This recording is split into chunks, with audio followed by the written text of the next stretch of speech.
ربما من خلال هذا النقاش الثري واضح اليوم هناك في صفوف الشباب التونسي هناك مقاربات، هناك رؤى، هناك اختلاف على مستوى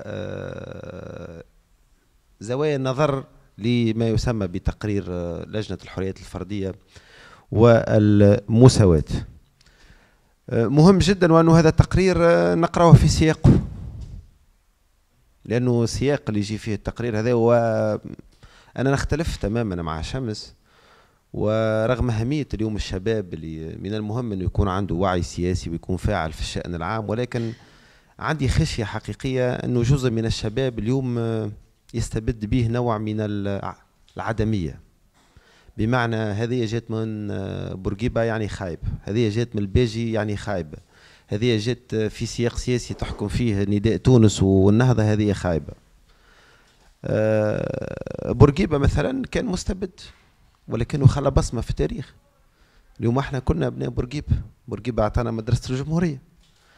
بورقيبة قال عليه نور الدين بالخضر نحن الابناء الشرعيون لبورقيبة، رغم انه نور الدين بالخضر ومحمد الشرفي والجيل هذاك جيل بيرسبكتيف كان من النواتات الاولى المعارضة للنظام البورقيبي. وانا نعتقد وانه الشباب ما يلزموش 20 و30 سنه باش يعمل مراجعات ويتطور في فكره وفي نظرته للاشياء. انا عندي صديقي مختار الخلفاوي، اكيد تعرفوه، جزء منكم يعرفوه، الاعلامي والكاتب والمثقف، يقول لي محمد انا في عمرك كنت ما زلت نؤمن بالعنف الثوري والديكتاتورية البروليتاريا. يعني ما نعتقدش انه يلزم الواحد يوصل 50 و60 باش يطور من فكره ونظرته للاشياء ويكون اكثر عقلانيه وموضوعيه في قراءه الاشياء. التقرير هذايا نعتقد من الضروري انه نقراه في سياق مسار الانتقال الديمقراطي، ايضا في سياق مسار تحديثي. فؤاد تحدث عن مسار التحديث الاجتماعي في تونس، قال انه انطلق مع دولة الاستقلال، ولكن انا نعتقد من باب التصويب التاريخي حركة التحديث في تونس الاجتماعي جذورها ترجع للقرن 19. وتونس اذا كان عندها حاجة تفتخر بها هي حركة التحديث والاصلاح، هذه اللي هي رائدة في المنطقة العربية والاسلامية، وهذا اللي خلى تونس عندها اول دستور في العالم العربي والاسلامي، هذا اللي خلى تونس تلغي الرق قبل تركيا، هذا اللي خلى تونس والجنرال حسين في وقت من الاوقات يعطي في دروس للسفير الامريكي في تونس في القرن 19. فانا نعتقد وانه المقاربه السوسيولوجيه اذا كان نحب ننظروا للتقرير هذا، تقرير لجنه الحريات الفرديه والمساواه، من المهم النظر ليه من زاويه اعاده بناء الانسان التونسي، اعاده بناء الشخصيه القاعديه التونسيه اللي هي شخصيه مأزومه، اللي هي شخصيه الاستبداد السياسي ترك فيها جراحه كبيره، اللي هي تخلي اليوم عندنا جينيراسيون رغم نضالاتها ورغم اسهاماتها في الحركه الديمقراطيه والحركه الحقوقيه، تجد انه من كان يدعي النضال او فعلا هو كان يناضل ضد بن علي او ضد بورقيبه، في اول فرصه تتاح ليه باش يكون على راس منظمه او على راس جمعيه او على راس حزب، او حتى اذا كان استاذ جامعي، نتمنى وانه الشخص هذا نبحثه معناها في علاقته بطلبته، هل فعلا هو الديمقراطي مع الطلبه نتاعو في الجامعه. نذكروا طيب باكوشكي كان وزير تربيه بعد الثوره، لما عمل لقاء بالتلامذه ثارت ثائره نقابه الثانوي، يعني جريمه كبرى وانه وزير، وكيفاش اهانه للاساتذه، وكيف للتلميذ يبدي رايه في استاذه وكانها جريمه. نحن نحتاج للتربيه على الديمقراطيه، وتنقصنا ثقافه الديمقراطيه، وكلنا ندعي الديمقراطيه، واحنا ندعي وانه عندنا مسار انتقال ديمقراطي اليوم، ولكننا غير ديمقراطيين. نبني ديمقراطيه بلا ديمقراطيين اليوم. فنعتقد وانه الشباب اليوم لابد وانه ينظر لهذا التقرير اللي ربما فيه نوع من الطوبويات، ايضا فيه نوع من المثاليات الفكريه والفلسفيه اللي هي إلى حد ما صعبة في التطبيق وفي التجسيد على أرض الواقع. وفي نهاية الأمر التونسي من بين الإشكاليات، أنا نعتقد وأنه تجربة التحديث رغم أهميتها في تونس وإضافاتها فأنها بقات محدودة، وبينت أنه فما حدود فيها، وبرشا حاجات تأكد هذايا اليوم اللي عشناه في 8 سنين هذوما، يأكد أنه التونسي يحتاج فعلا للتربية على المواطنة، لأنه من الأشياء اللي كانت سبب في محدودية مشروع التحديث في تونس هي قضية المواطنة وقضية الفردانية وقضية إيلاء الفرد مكانته في مجتمع تبنى على أساس قيمة الجماعة، مجتمع ذكوري، مجتمع الشاب يعني يتغنى بقيم حرية المرأة وما إلى غير ذلك، ولكن في أول اختبار هو يسقط فينظر نظرة دونية للمرأة وديما يعتبر روحه هو من في درجة عليا مقارنة بالمرأة، رغم أنه يقول هو تحرري، هو ديمقراطي، هو تقدمي، هو حديث. يعني نعيش في نوع من التناقضات ونوع من الانفصام هو نتيجة هذه الحداثة التقليدوية اللي عشناها في تونس رغم أهميتها، ورغم أنه المسار التحديثي هذا عنده إسهاماته. اليوم بفضل مدرسة الجمهورية احنا جلنا موجود لهنا، أيضا بفضل مجلة الأحوال الشخصية اليوم بيناتنا نساء والمرأة التونسية فاعلة في المجتمع. ولكن شوفوا نسبة حضور المرأة اليوم في الأحزاب السياسية في مواقع القرار، شوفوا قديش من مؤسسة في مؤسسات الدولة اليوم تو سامبلومون كما قال الباشا قايد سبسي ما هي الا امراه، لانها امراه ما تنجمش تكون هي PDG نتاع المؤسسه هذه. فبالتالي مهم جدا النظر للتقرير هذايا وفلسفته ونروحوا من زاويه مخاض اعاده بناء الانسان التونسي على مساله الى قيمه الفرد، الى قيمه المواطنه، والى قيمه المساواه اللي هي اكبر واشمل من المساواه في الارض. وشكرا. شكرا محمد. عجبتني برشا تذكيرك بالحادثه نتاع طيب بكوش اللي pour moi elle est chargée de signification. Amel. Ce qu'elle a dit, c'est qu'on veut nous donner des leçons. On ne se met pas sur le même plan que les jeunes. Il n'y a pas d'écoute. Et je l'ai ressenti aussi bien de votre part, parce que c'est le discours universitaire, le discours des hommes en général. Et c'est intéressant de voir comment une femme peut, je ne veux pas généraliser, hein, mais ce qu'elle a dit, c'est, elle a parlé au nom des jeunes et c'est une analyse à partir de ce qu'elle a ressenti, sans vouloir donner des... Et malheureusement, et le deuxième, c'est encore pire. Et il y a un temps pour parler incroyable. Et je n'ose pas nous parler barchara. Wallah, vraiment. C'est fou. Maintenant, j'ai le cœur qui bat. Vraiment, je ne sais pas quoi faire. D'accord. Donc, elle a mchit le colib. Et j'avais devant moi, il y avait un monde fou, et c'était important qu'il y ait le colib, mais j'avais deux jeunes devant moi. Ils étaient homosexuels, et ils attendaient quelque chose, et cette chose n'est pas arrivée. Et je les ai vus très...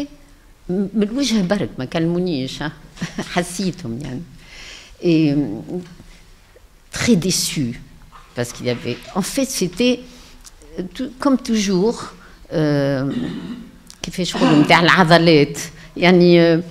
se montrer, les associations, les femmes démocrates, etc., et qui se baladaient sur le truc. Mais les jeunes, ils ne sont pas intervenus parce que personne ne leur a donné cette possibilité, ne leur a montré qu'il y avait une écoute. Bon, c'était très officiel, comme tu dis, toi.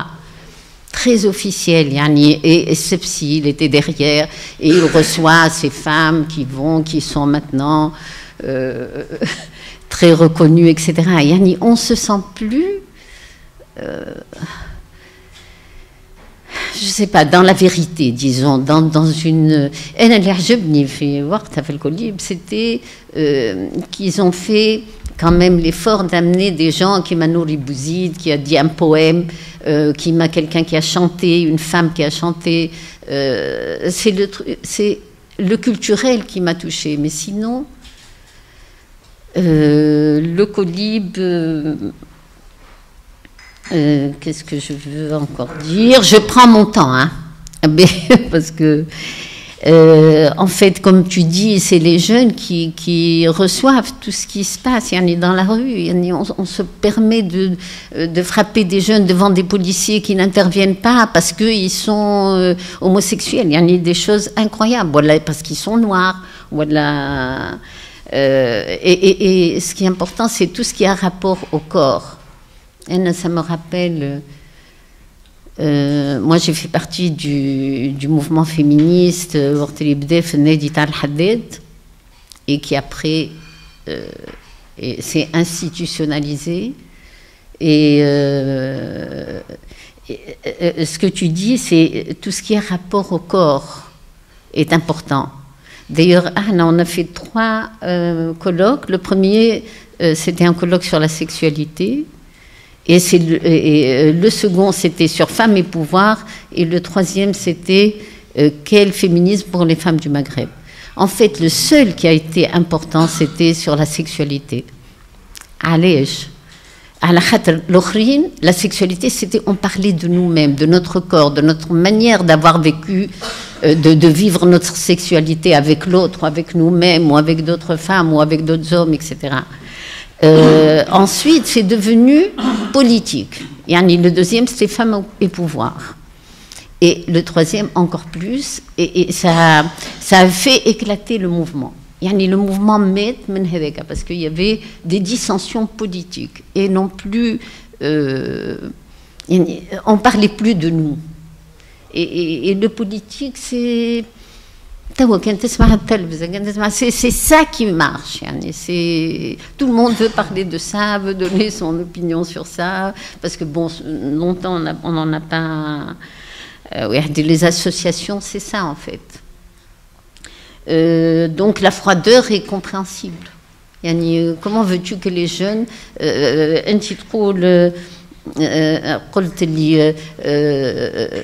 tu étais étonné quand il y a eu quelque chose, perspective, que les adultes veulent parler. Il n'y a qu'eux qui parlent. Ils ne te laissent pas la place pour parler. Il y avait très peu de jeunes qui ont pris la parole. Il y a une envie de parler, d'analyser, et qui fait que, il en a marre, je ne sais pas comment le dire.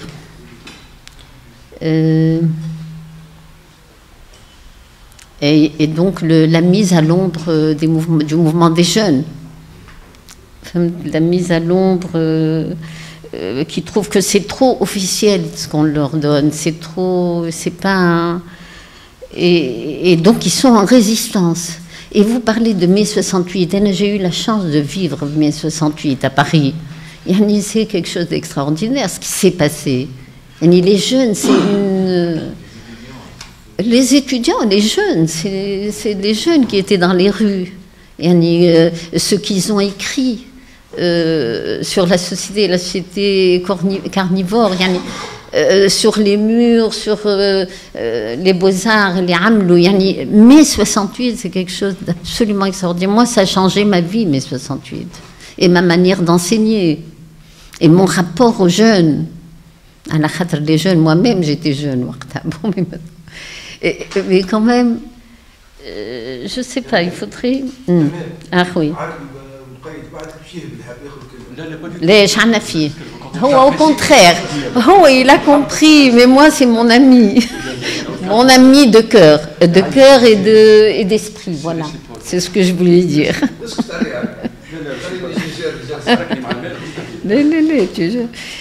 Alors vient des frustrations, on n'a pas de moyens, manifestation de crise des jeunes,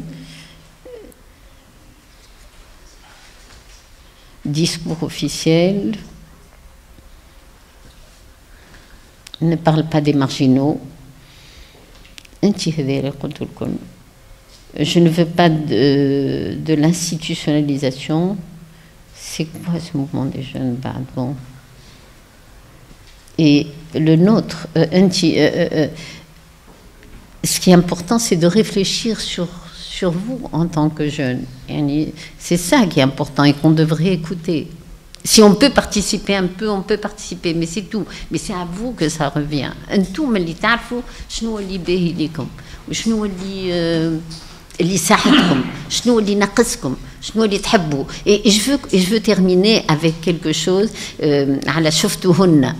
Bon, le féminisme est passé par un moment extraordinaire jusqu'en 85. Après, il y a eu l'institutionnalisation. Bon, et ensuite, il y a eu شفتوهن. Alors, شفتوهن ما نعرفش كان سمعتوا بها. C'est quelque chose d'extraordinaire.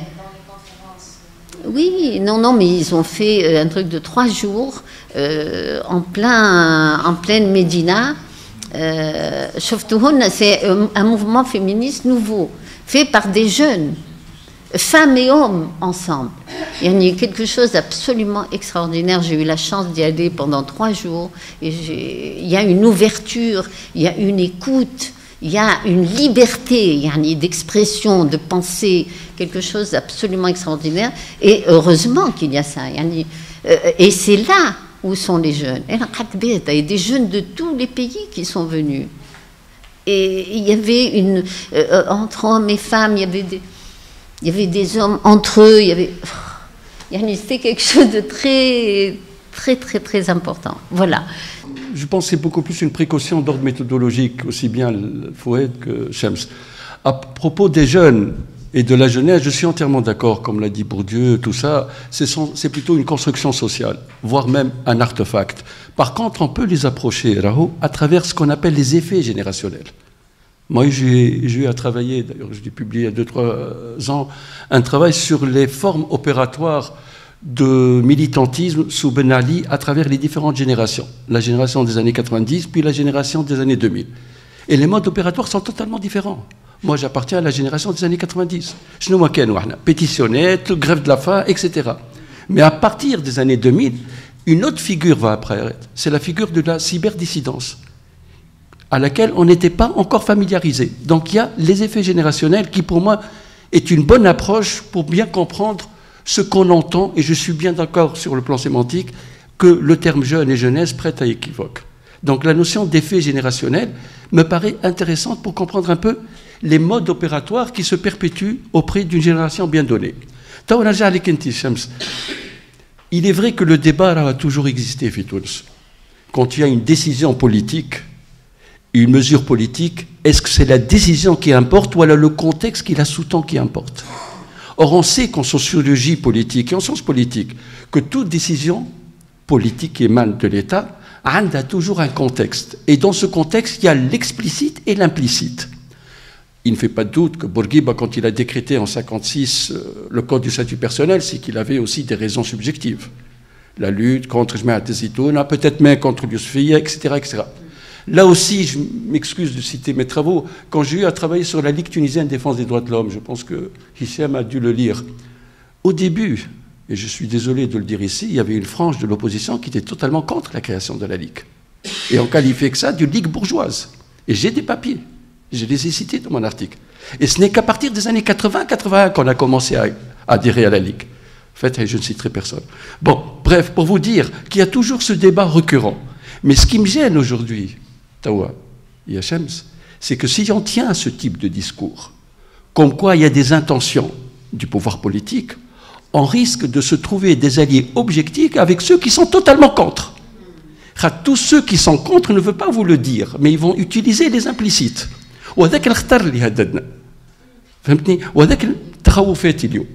Donc, s'il y a un chemin, moi je suis pour l'universalisme. Il y a des droits universels. Qu'il y ait des intentions politiques ou autres, c'est à nous de les combattre au Barat. Mais j'adhère déjà d'emblée. Par exemple, l'égalité en matière d'héritage, je l'applaudis. Évidemment, si je vais commencer à douter des intentions et à poser l'implicite comme étant plus important que la décision elle-même, là, je suis désolé, je vais me retrouver un allié objectif de tous ceux qui s'opposent sur le fond et sur la forme. Et merci de votre attention. صباح الخير الناس الكل، تحية للمداخلين والجمعية القائمة على اللقاء.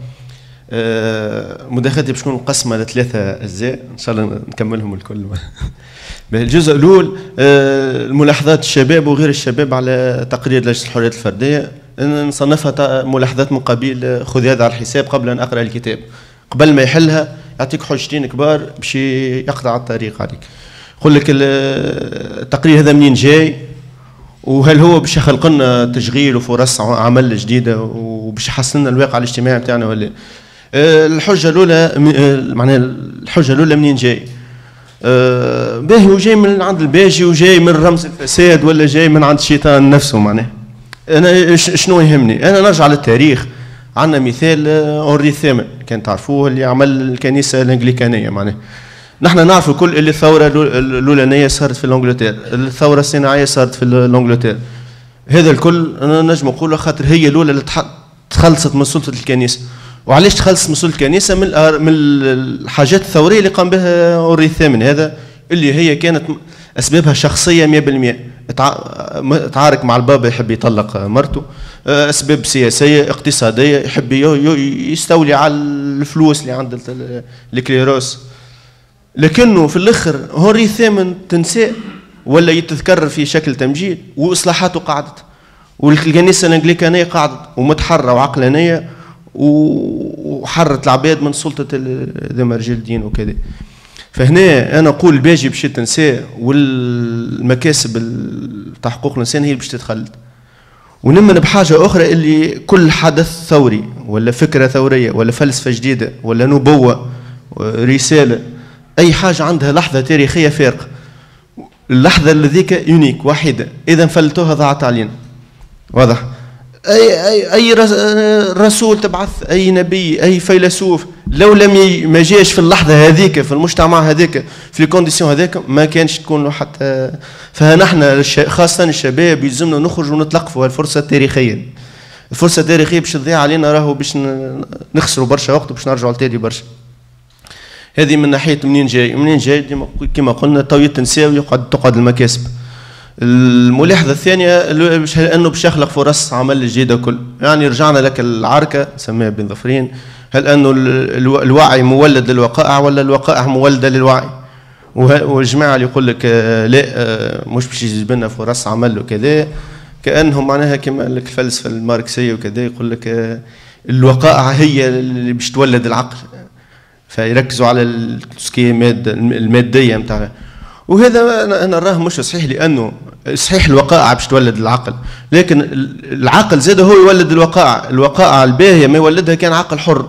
العقل المش حر راهو ما ينجم، ما هو قادر يخدم لك حتى شيء، وما هو قادر يبني لك حتى مجتمع. فبالتالي لازم الاثنيه يمشيوا زوز باراليل مع بعضهم، نصلحوا العقل ونصلحوا الوقائع. هذا ما ينفيش. هذا اذا انا نطالب بحريتي، حريه تفكيري وحريه كل شيء، مش معناها راني باش نكتف يدي ومانيش باش نعمل اصلاحات اقتصاديه.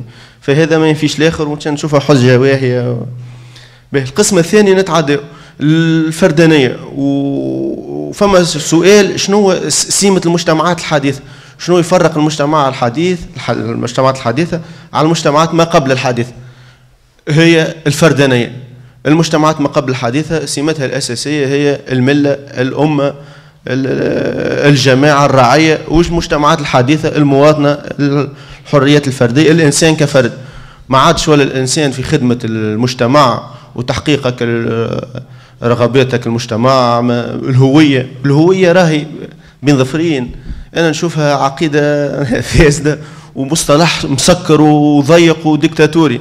يا أخي أنا إنسان عالمي حر، ما عندي حتى ديكادر، انا مع حريه الانسان والكونيه نتاعو. باهي نرجعوا دونك قلنا حكايه الفردانيه بالضبط. قلنا المجتمع كان الفرد كان في خدمه المجتمع باش يحقق الماهيه نتاعو. توا لا، المجتمعات الحديثه هي المجتمع باش يحقق فردانيه الانسان.